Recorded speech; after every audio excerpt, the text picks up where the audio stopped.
All right, welcome to Lombardi's Legends podcast. Dane here with Wags, and what a tough loss that was against the Minnesota Vikings. I hate losing to the Vikings anytime, but the way they lost that one was a tough one, I think, to swallow. Wags. We'll get into it, but how are you feeling on this Monday evening?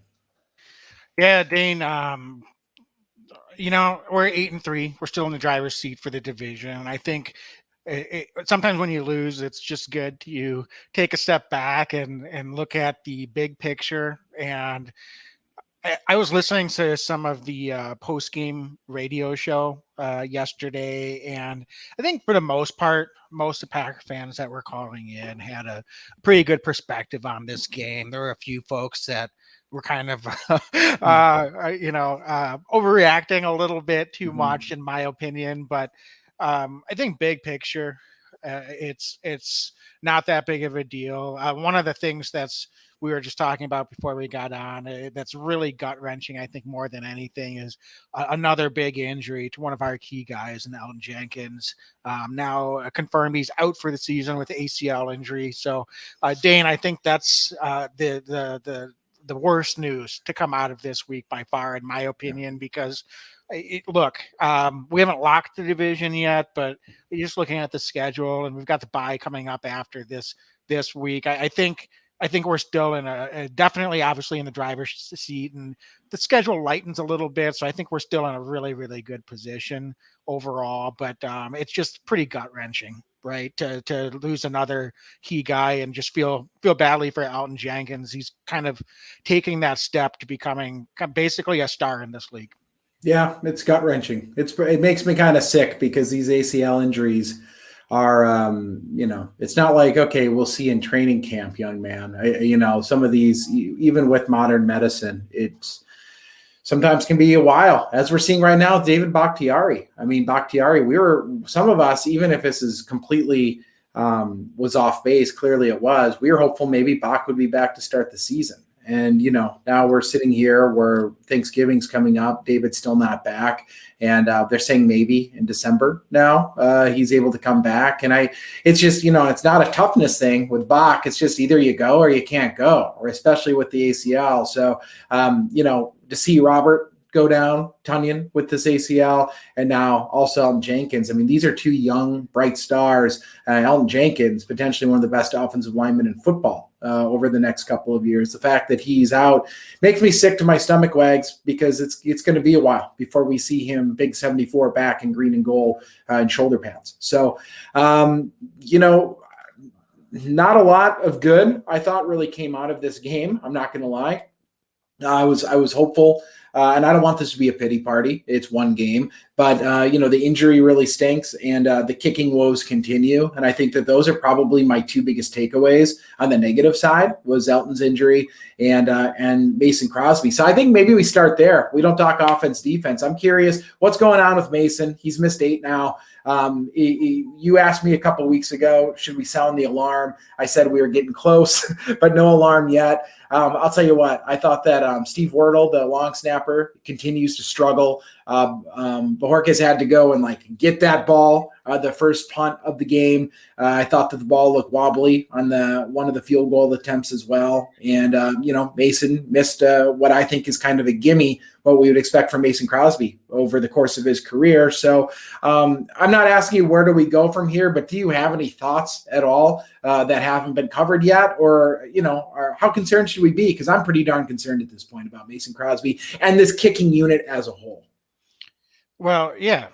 I mean, we don't know if we would have won the game, but we lost by 3 points, and he missed a chip shot field goal. So we don't know where to go from here. I mean, we've seen this a few years ago when McCarthy was still on the head job, and he stuck with Mason Crosby different point in his career. And I'm not suggesting it's time to cut Mason Crosby in the middle of the season. I don't really think you have anything else to do but ride this out. It's kind of confounding to me, because I guess I don't understand how a guy that can be that consistent for this long, and it's not a physical thing, why all of a sudden he's having all these mental issues. And that's what it is to me. It's clearly all mental. the most frustrating thing about it is you think he might be getting over the top. He hits a 54-yard field goal in his first attempt. If anything, no one should really blame him if he missed that one, right? He hits that, and I'm kind of thinking, I don't know about you, Dane, but I'm kind of thinking, all right, maybe he's over. Like, that's the type of kick you make, and you think, that can cure some of the ills that you've been seeing. And then he misses a chip shot. So I don't know what you do aside from just keep trotting him out there, and it's just got to get better. The protection has been better the last couple of weeks. The snaps have been okay. I think the hold's been okay. We've had not perfect snaps. I think more so on the punts than we have on the field goals, to be honest with you. But Dan, I just don't know. I'm a little speechless because I don't really know what else to say other than you just gotta keep trotting Mason out there. And this is a guy that's been in this league for what? This is his 16th season in the league. You just got to hope that he just gets better. And I realize that isn't necessarily a great insight or a solution that folks may want to hear, but there's not really a whole lot of other options. I mean, granted, we've had JJ Molson on the practice squad now for 2 years, a young guy that out of UCLA. We've had him on the podcast, and he's got the leg, but I don't see the Packers right now, sitting Mason and turning to JJ Molson. Do you? Well, that's what I was going to ask you. So it's a good segue. I mean, I don't think I see that happening. And I do wonder, especially if it's a mental, if it's kind of a mental block at this point for Mace, if it does any good, right, to have him sit in it more. You've got to wonder if the Packers strategy at this point is just to try to have him kick out of it, for lack of a better term. It's kind of think of like shooting in basketball. Guys go cold, and some of the best ones will try to shoot out of it. Maybe Crosby, that's the goal, because if he sits for a week, they could theoretically call up JJ Molson, right? They've protected him every single week this year. Packers clearly don't want him to get signed away by another team at this point. So theoretically, they could call up JJ for one of these two spots, and he could swing the leg for a week just to, give Mason a chance to rest a little bit and think about it. But I don't think that's really helpful, to be honest with you, at this point, because if it is mental, what's that really doing other than having him think through it even more? I mean, here's your other options, and I don't know if any of these things help. If you've got a guy like JJ Molson, if you can spare an extra active spot on the game day roster, which I really don't think you can, you can bring him up and he can do the kickoffs, if nothing else. And that's one last thing that Mason Crosby has to concern himself with. I'm not sure if Boricez can do kickoffs, but so perhaps if he can, that's an option. What that has to do with field goals, not a lot, but it's one last thing that Mason needs to deal with, right? And to be honest with you, I don't really need Mason having to track down the field. Luckily, our protection on kickoffs has been good. Our coverage has been good. So he hasn't had to do a lot of work there. But that's one thing. Or we could go back and change snappers again. Or if we've got another option for someone else to do the holding. The thing is, though, is the more you tinker with this, that doesn't necessarily solve problems. I mean, this is a repetition thing too. So that chemistry at those spots is important. But with the bye week coming up, I think it would behoove the Packers and then Coach Drayton, the special teams coordinator, to be looking at all options, to be honest with you. So, I don't think I hear what you're saying, Dane. I don't think that that Mason is getting sat for a week or whatever it is. But I think some of those other options could be on the table for sure. And the thing is it's easy to say, well, he just has to kick through it, but it's not a bad analogy, but a lot of times you're only getting 1 or 2 field goal attempts in a game. So there's not a lot of margin for error. You've got to go out there, and his job is to make those kicks. There's no other way around it. He's got a 33-yard field goal. He's got to make that 99% of the time. And right now that's not happening. So that's a problem, and it's costing us opportunities to win the game. It's not the reason we're losing games, but it's not helping. And that's a problem. You said at the top, Dane, we might need to vent a little bit. I think that's one of the things, and we're normally pretty positive. We try not to, jump off a cliff when Packers lose a game, but it might help a little bit to highlight a couple of things. So let's just jump around a little bit. I think there was a lot of people frustrated with the defense yesterday, and it wasn't obviously our best performance. Coming off of 3 stellar performances against Kyler Murray and the Arizona Cardinals, against Patrick Mahomes and Kansas City Chiefs, and then obviously shutting out Russell Wilson and Seattle Seahawks. And to me, it's just one of those things where game flow kind of matters. There were some things that happened in this game, and I don't want to take any credit away from the Vikings, but let's be honest, we could have had 3, 4, 5 interceptions of Kirk Cousins in this game, or at least we had that many opportunities where realistically we could have come away with an interception. They had the ball on the turf. It looked like we could have picked up the ball when they fumbled, when they had a sack fumble. So there was a lot of things that if we just get our hands on the football, and woulda, coulda, shoulda.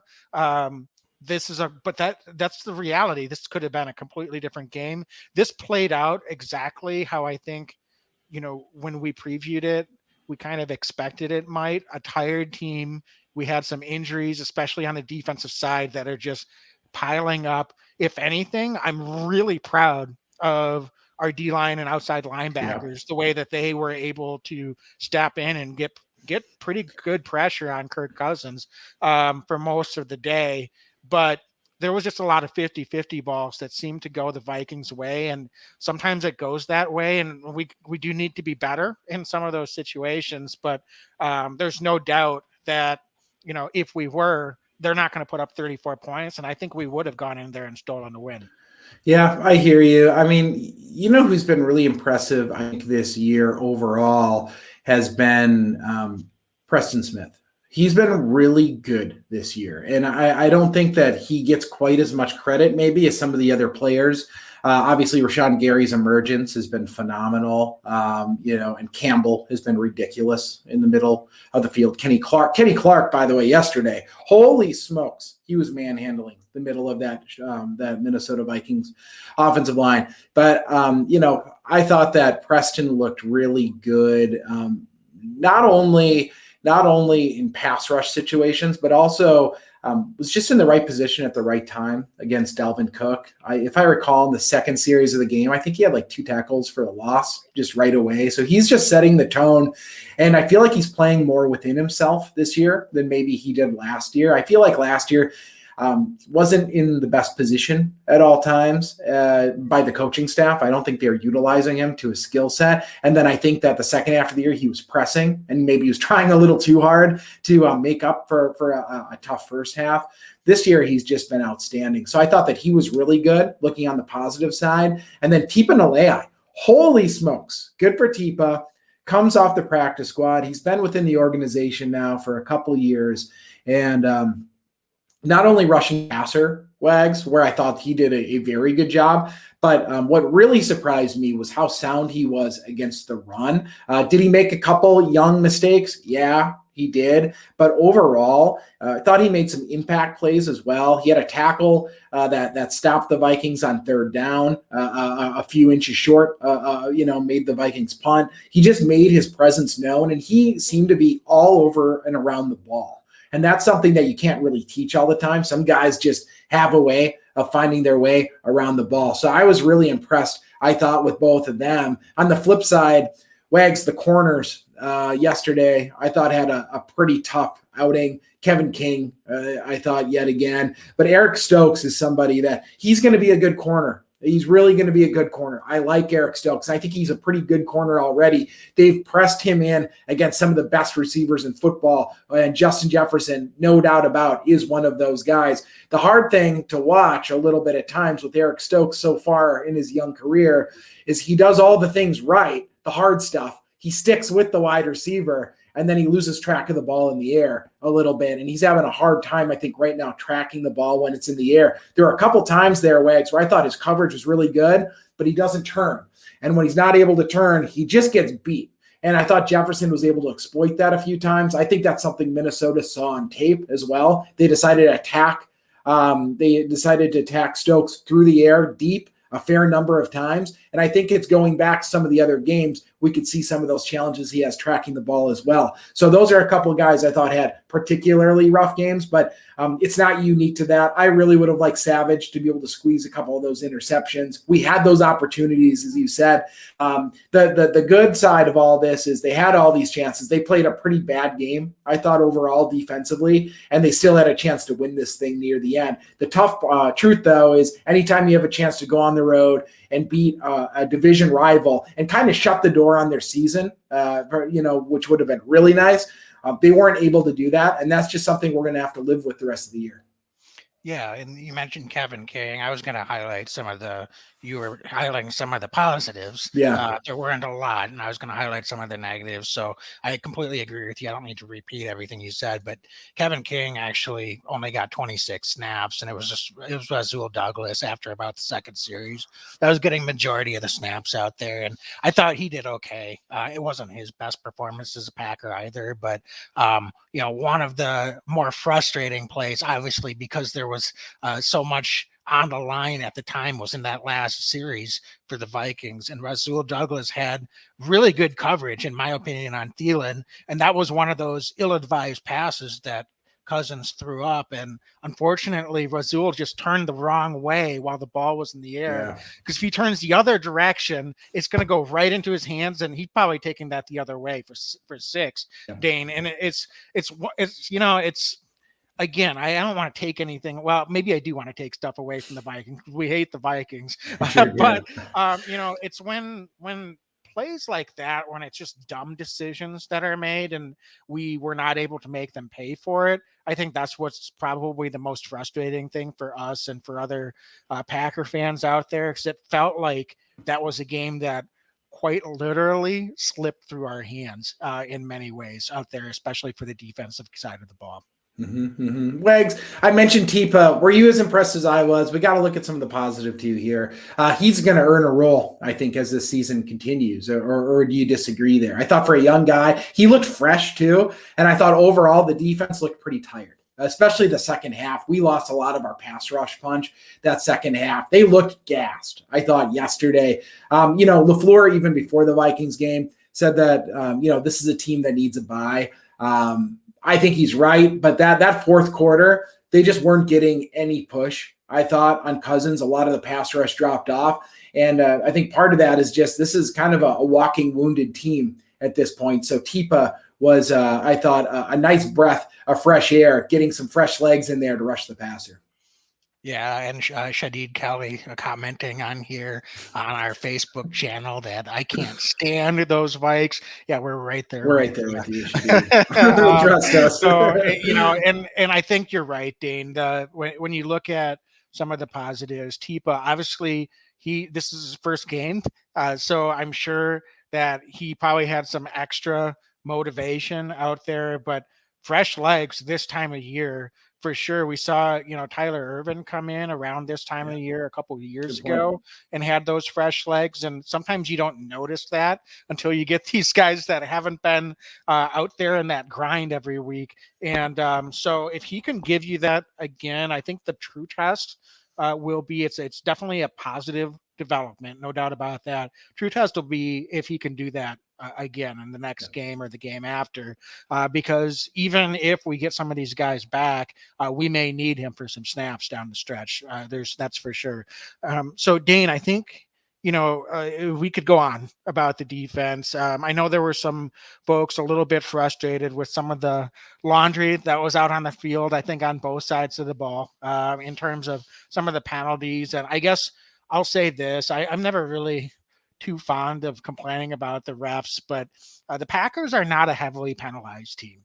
And it just seemed like yesterday, I don't know about you, but when you look at the penalties, and to be fair, both sides really didn't see a lot of blatant things that they called those penalties on. It seemed like the types of things that a lot of other officiating crews seem to let go, and they wait for the blatant calls before they throw the penalty flag. So if nothing else, that would be my biggest complaint. Is it almost seemed like they were looking for penalties to throw flags on, more so than letting them actually happen.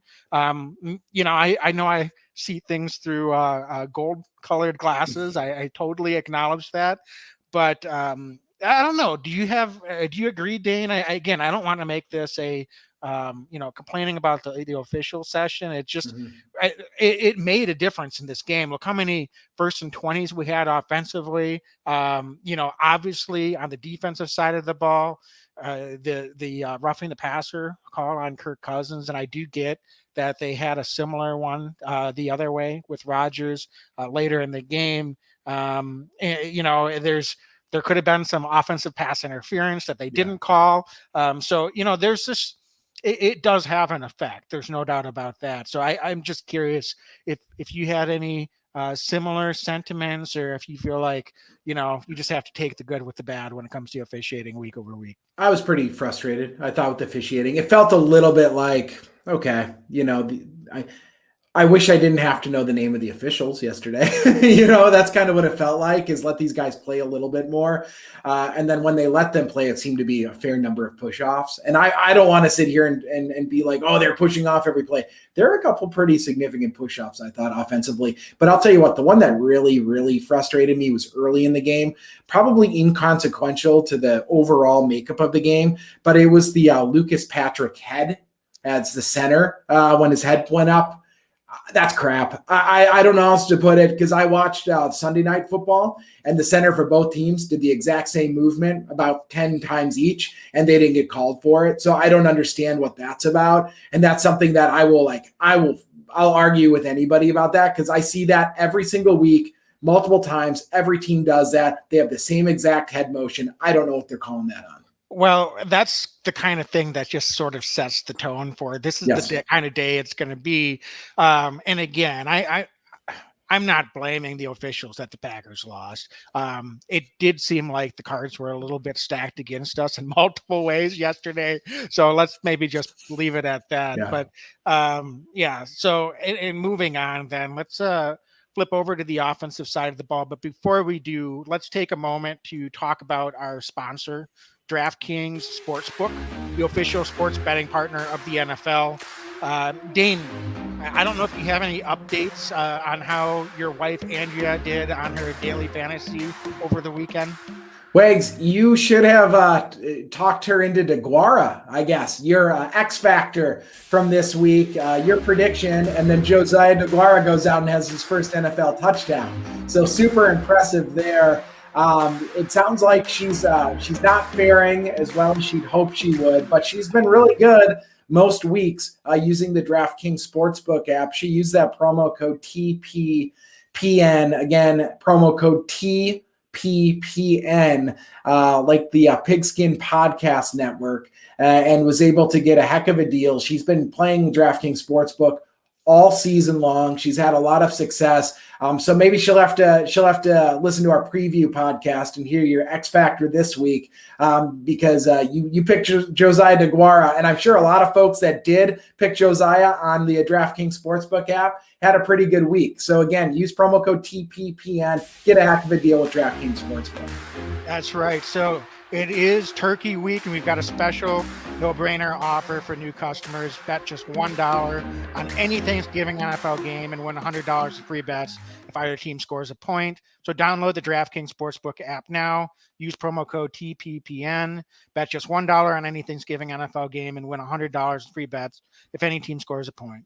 That's promo code TPPN at this Thanksgiving at DraftKingsSportsbook.com. If they win, you win. It must be 21 or older, New Jersey, Indiana, or Pennsylvania only, new customers only. Restrictions apply. See DraftKings.com/sportsbook for details. Gambling problem, call 1-800-GAMBLER. So Dane, moving over to the offensive side, then I think one of the things that we really need to focus on is, yes, we put up 31 points, and I think that's the good thing, right? And Aaron Rodgers got it going in the second half, so that's a good thing. Does that carry over here to this week and moving forward for the rest of the season? MVS, your X factor, finally we connected on a deep ball at a key moment. So there were a lot of positives offensively. One of the things that, and not to start with the negatives again, but it wasn't a bad thing per se. I thought we ran the ball okay, and I get that we were playing from behind for much of the second half, but I was really disappointed actually that AJ Dillon only got 11 carries. Yeah. And I'm just curious what you think. Where was the moment in this game where it felt like we kind of got away from what we wanted to do on the ground, and how that may have had an impact on our effectiveness, particularly in the first half when we weren't putting up the points and converting and getting into the end zone? Yeah, I mean, that's a great question. And yeah, it's so fascinating because, AJ ends up with 17 touches, but I would have preferred 25 touches, so with some more runs, bump up that run number closer to 16, 17 runs, and then get him some work in the passing game as well. I just thought it's so interesting because the second half, Aaron really got rolling and was torching them with his arm. But I feel like in that first half, Wags, there were just some third downs and even some second downs with some ill-advised throws. I thought from Aaron, his timing didn't look there. And it just felt like he was forcing the ball downfield, wasn't seeing the field all that well, really in that first quarter and a half, give or take, but really that first half overall. And that's a concern I have, I guess, going forward is if Aaron's toe injury continues, and those things are nasty, by the way. Anybody who's like, it's just a toe, has never had a toe injury and then tried to play sports on that. That's a nasty injury. So they're trying to keep him off his feet. I'm certain of that. But it's concerning from a timing perspective. Rodgers is such a rhythm guy. One of the things that makes him so good is his rapport with Devonta, with MVS, finding those guys. And all year, Aaron's had a bit of a difficulty, I think, with the deep ball. Hasn't had that 2020 magic so much. Finally kind of got it going that second half. I'm curious to see if it does spill over. But I think that all goes back to your question about A.J. Dillon. Thought early in the first half, were there opportunities to run the ball and just set the tone that, hey, even if we're getting 1, 2, 3 yards a carry, we're going to keep running the ball. You as a Minnesota Vikings defense are going to need to commit an extra guy in the box to try to take A.J. Dillon away. They went away from that early, and I thought it made them a little bit more predictable. Now, later in the game, of course, it didn't seem to matter when Rodgers was hitting these guys, but I think the Packers could have potentially been in a better situation offensively in the first half, gotten more points out of a vulnerable Vikings defense if they're running the ball just a little bit more consistently. Even if the production wasn't there, if the threat was there, I think it takes away Minnesota's top. They're playing that too deep a little bit. I think it takes that away and makes Aaron Rodgers even that more effective, probably in the second quarter on. Yeah, and that's the thing, though. The production was there. When you look at the numbers, he had 53 yards and 11 carries. So he's averaging 4.8 yards a carry. You're going to take that all day, every day. So why is he only getting 11 carries in this game? And again, I get the second half.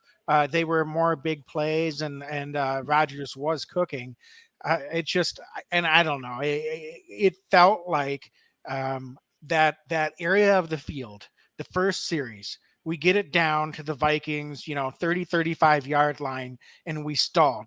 And that's where I want to see us have more running plays so that we can get into a third and short situation. And then maybe we go for it on fourth down. Mm-hmm. It seems like that's an area of the field. We've been saying it for weeks. So this isn't just me this week bringing this up, that we get down to the opponent's 25 to 35 yard line, and we're not even really getting it into the red zone. And that's for whatever reason, an area where we've struggled. And normally from an efficiency standpoint, especially when you got a quarterback like Aaron Rodgers, you're better off throwing on first down than running most of the time. That's not in every first down thing, but I will say that there's certain parts of the field where I do think that we could lean on the run a little bit more, shorten up your down and distance situations. The field is shrinking for the defense as well, and give ourselves some more manageable third down situations if we do get to third down,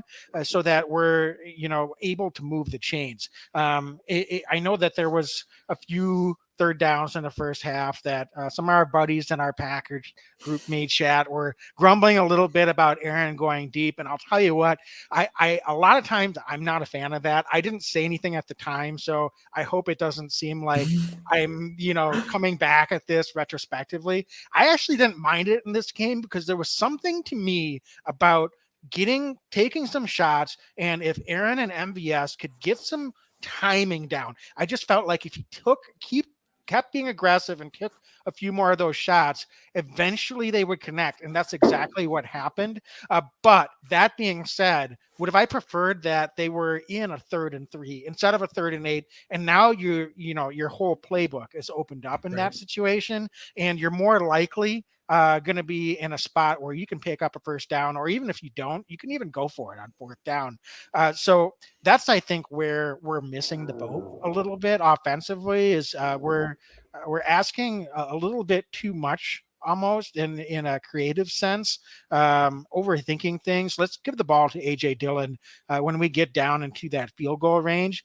Maybe we get a little bit closer for Mason Crosby. Now, that's not to say you should miss a 33-yard field goal, but every little thing helps. And so that's where I think we can be a little bit more aggressive with the run game. And I think that'll make things a little bit simpler, and we'll be a little bit more efficient in the long run as a result of that. Wags, what do you think about EQ? St. Brown had, I thought, best game maybe as a Packer. I mean, 3 touches, 54 yards. He played great football yesterday. I'll give him credit. I knew it all along. We always knew it. I've been saying, you've been saying, we've been saying that this guy, we didn't understand why he got cut out of camp. Why isn't this guy, our number 2 receiver? He had a good game. I think he's had a couple of moments, actually, dare I say, in the previous couple of games too, where a lot of times previous to that, I'll be honest with you, I never want to be down on a guy, but there seemed to be more, why is this guy out there type plays. And I don't mean that disrespectfully, but when your job is to go out there for 5 to 10 snaps and you're kind of screwing things up more on both a mental and physical standpoint and not executing simple things, you're going to be under more scrutiny. I'm sorry. And I'm sure he feels that too. So maybe he just played a little bit freer. He's a little bit more confident in what he was doing, and his number's been called, and he's made a few little plays here and there. And he had a good game yesterday, no doubt about it. So I don't know if you're leading the EQ fan club now, Dane. I'd love to see it again from EQ, but I'm happy to see the production. We want to see these guys succeed.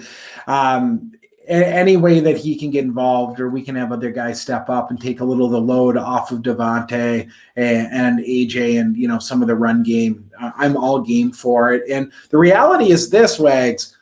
There's room for other receivers to step up in this offense, even now. Devontae's the man. MVS, awesome game yesterday. If he can put a couple more of those together, it's going to be a really successful season, I think, for him. Getting back from that injury is a huge step.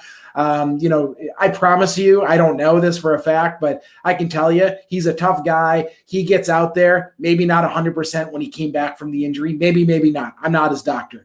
But, he wanted to get out there. I know he's a gamer. So now seeing him have that's the MVS I think we expect. That's the guy that we saw last year, had some difficulty catching the ball last year. He's largely thrown that out the window this year. Has looked a lot more fluid catching the ball. So I'd like to see more of that from MVS. But Wags, even with that, there's room for another guy to eat. And if St. Brown wants to be that guy who can manufacture touches, he had 3 touches for 54 yards. I promise you, they're going to try to find ways to get the ball in his hands again going forward based on what he did yesterday. Not only just getting open, but also, a little bit of wiggle, I thought, from EQ. And I really like to see that. That's kind of the guy we saw coming out of college. And that injury, I think, was difficult for him a couple of years ago. To see him come back and do that yesterday, really, really encouraging. Would love to see him do it again. Yeah, and on a day that Randall Cobb was a little bit more quiet in terms of the pass catching, only had 2 targets his way with 1 catch. So that's kind of the role he's in, right? Yeah. Like you need someone to have that 2-3 touches that you can make an impact on a player to move the chains, and that's really all we're asking for. And a lot of times that is Randall Cobb, and he still had twice as many snaps as EQ did. I think Cobb was out there 45 snaps yesterday. But he's not someone in Cobb I'm talking about that you're going to count on for 5-6 receptions every week. At this point in his career, he's still contributing positively overall to the offense. But certainly we need other guys to step up and make plays when they're called upon, and good for EQ in all seriousness that he did accomplish that yesterday. Dane, what did you think about the guys up front in terms of protection and kind of how they were handling things with the Vikings pass rush and just overall how they performed as a unit? Better second half, I thought, than a first half. Billy Turner seemed to have a little bit of difficulty. More in the first half against what's his name, Wanham for the Vikes. A couple penalties were called on him a little bit before halftime. He got that hands in the face call, which I didn't get a chance to see. So, he had a holding call against him as well. Overall though, the O-line, they committed 4 other penalties. I think they kind of shared the wealth, unfortunately, throughout the first half was rough. I'll put it that way. Second half, they seemed to shore it up a little bit more, gave Aaron quite a bit more time. But at the same time, Rodgers had a couple touchdowns there. One of them, he had all day to throw. So, I think it was a little bit of a mixed bag, but when they started to put it together, they put it together. Yosh Nijman came in, played good football for Elton Jenkins. He's going to need to continue to do that. He's our left tackle now going forward until David Bakhtiari hopefully gets back in December. So, mixed bag, but I thought they settled in a hostile environment, and that's always good to see. Yeah, for sure. And I think speaking of Aaron Rodgers, I mean, what can you say about performance, especially in the second half? You mentioned earlier the toe is certainly a legitimate concern, but particularly when it's something that could affect his arm accuracy. You might say, well, why would his toe affect his arm accuracy? Well, because he's got to plant and push off, and his toe is going to take the brunt of that. But it didn't affect him at all yesterday, and he was connecting. One of the things that I would really like to see is if there's a thing with momentum from game to game, if it can be that deep ball, because he missed MVS a number of times in the first half. So I'm hoping that they just keep, being aggressive with that, not necessarily on third down every time, but keep being aggressive with that and get that dialed in, because it doesn't have to be a 75-yard touchdown every week, but if they can get that vertical passing game dialed in and they can connect on 1 or 2 of those balls moving forward, that makes a big difference for this offense. It's a component that we've been missing all year, and it just opens everything up. Both, obviously on the deep and big play standpoint, but as well as underneath with the run game and everything else that you want to do. So, it forces the defense to play back even further than they already are. A lot of defenses are playing kind of a 2-shell look already, but the reality is that the Packers have not made teams pay over the top, and MVS was still only 4 receptions out of his 10 targets yesterday. So not a super efficient day, and I'm not blaming MVS for that, but if he and Rodgers can get just a tad bit more dialed in moving forward as a result coming out of this week, I think that would be a huge lift to this offense as we hit the stretch run of this season. Wags, anything else looking at this Packers offense? We'll be doing a preview podcast later this week ahead of the Rams game here that's coming up on Sunday. But anything else on the offensive side for this week? No, I mean, I think we touched on pretty much everything. I guess I was a little bit surprised that we didn't see a little bit more of Patrick Taylor, but he had 4 carries. So considering the amount of work that AJ Dillon had, I guess I shouldn't expect too much more from a percentage standpoint. but he didn't have a significant impact, but first extended action for him. So hopefully he can, in a smaller role, have some impact as we move forward for the I next saw him week or in. two as well. Sorry to cut you off. I saw him also in some pass pro, and I thought he looked pretty good in the limited snaps that he played in pass protection on third down. So for what it's worth, I think that's how you stick on these rosters, is with that pass protection when you've got a 3-time MVP quarterback. And I thought he looked really good overall in the pass pro when he had to be out there for that. For sure. Well, Dane, we've gone 40 minutes, and not to cut things short, but honestly, this isn't a game that I want to spend a whole lot more time than we already have going over. We started with special teams, so I don't think we really have much else to say on that front. Why don't we hit a couple of positive things here to close out with our Big Cheese players of the week. And I think defensively, I don't know about you, I'm just going to jump in here. To me, it was definitely Preston Smith. You mentioned at the top what a positive impact he had, both in the run game. He had 2 tackles for a loss. He had 2 sacks. He had 3 quarterback hits. That's a great performance.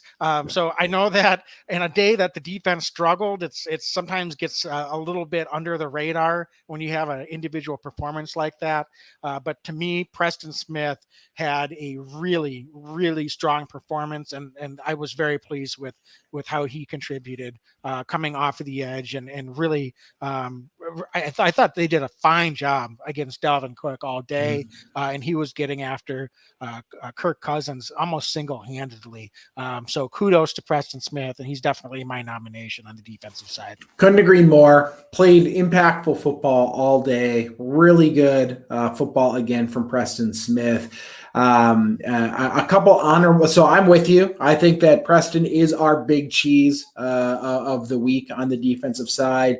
And a couple honorable mention are Dairyland, some dominators for us. I would say Tipa Nalei played really good. Played a lot of snaps, played 35 snaps. And I would say Tyler Lancaster as well, played a really, really complete game on the defensive side of the ball, defensive line. You mentioned the Packers bottling up Dalvin Cook.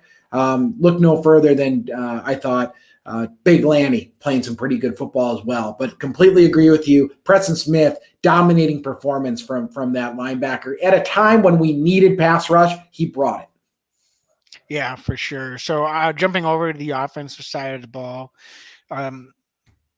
there's a couple guys. I don't know who to give more credit to, Aaron Rodgers or Devonta Adams. To me, it comes down to those two. I'm just going to go with Aaron Rodgers. On a day where he threw for 385 yards and 4 touchdowns, no interceptions. I mean, what he did in the second half single-handedly gave the Packers an opportunity to win this game. Spread the ball around, had 2, obviously, with Devonta, but then MVS late, mixing in DeGuara. I thought he was efficient in how he used A.J. Dillon as a receiver out of the backfield. So it's oftentimes a super high bar to name Aaron as our Big Cheese offensive player of the week. But this was a week I thought he clearly earned that designation. So for me, I'm going to go with Aaron Rodgers. I'm thinking Jordan Love after his 1 snap performance to end the half. No, it's Aaron Rodgers. Spot on, 100%. He heated up. I thought he was destined for a pretty off game that first quarter. So he just looked like he was, not making all the throws. He proved me wrong. Not that he cares what I say, but he proved the heck of me wrong there with just an incredible second half. I believe it was his one of his statistically best quarterback performances in a loss. I wish that we didn't have to be a loss, but he played really great football. And I felt like, Wags, if he got that ball back, if Savage came down with that interception, Packers are winning that game. Rodgers looked dialed in. He looked like he was going to tear the hearts out of Minnesota Vikings. So it's a shame he wasn't able to get that ball. Want to give some Dairyland Dominator performances as well. Curious if you have any, but I'd give one to St. Brown. I thought he played really good football. It's good to see him getting back out there and contributing to this offense. Well, that's fine. I'm not going to give it to him over MBS or Devonta Adams, though, from a receiver standpoint. But I guess from what you expect, that's fair. You wouldn't expect EQ to have a few impact plays necessarily. So from that perspective, I'm fine with that. I just don't know if I would call it a dominating performance compared to other two receivers that were 100 plus yards and a few touchdowns that they contributed to the game. But I won't argue with you, Dane. That's fine. We need to move on from this one. I think special teams wise, I really don't have any. But do you have any that you wanted to nominate when you look at special teams as a whole? I know that Mason Crosby is sort of the main thing that we're thinking and talking about right now. But if I'm missing someone, please go ahead and nominate them now. No, I got nothing. I thought Bajorquez did a nice job of picking that ball up. That could have been a disaster early in the game. But other than that, no, I don't have anybody that really stood out, unfortunately. Yep. Okay. Very good. Well, Dane, any closing thoughts as we kind of put this one to bed? I'm ready for a bye week. So it'd be really nice if we could take care of business against Los Angeles and then head into the bye with a win. It's going to be a really difficult performance. So be on the lookout for our preview podcast ahead of Sunday's game, be coming out in the next few days. But I agree. I'm ready to wipe this bad taste out of my mouth. We've been fortunate. I've only had 3 of these this year so far. Packers weren't going to go undefeated. They weren't going to win out. I'd rather them take their lumps now. They need to get healthy. They need to bye. They need to, get a little bit of a rest. But before that, they got to go win another football game. And I think that'd go a long way in them securing a playoff spot. Yeah. I mean, again, I said at the top, we got to go big picture. Big picture is that when you look at the schedule, we've got 4 home games in our last 6 games. And I think just overall, no game is ever a gimme in the NFL. But the schedule overall, aside from getting more home games, I think after this Rams game, realistically, it's just not quite as daunting as it's been for the last month. So if, and that's a big if, because I think we're assuming that some of these guys back, and I think we will. But that said, I'm hoping it's sooner than later because we need that lift. In addition to the bye, we need the lift of some of these guys that have been on the shelf for a while to come back and hopefully be healthy and hopefully be able to help us out for this stretch run. So we do that. I think not only will we win the division easily, but we still have everything in front of us for a potential 1 seed, believe it or not. So, there's a lot to play for sure. And as frustrating as a loss like that can be, thankfully, we've built up enough that we didn't need that game nearly as bad as the Vikings did. And right. So we're going to be fine. I think just big picture coming out of it. So, yeah, folks, thanks so much for listening. And I think with that, we're going to sign off. As always, go Pack, go. Go Pack, go.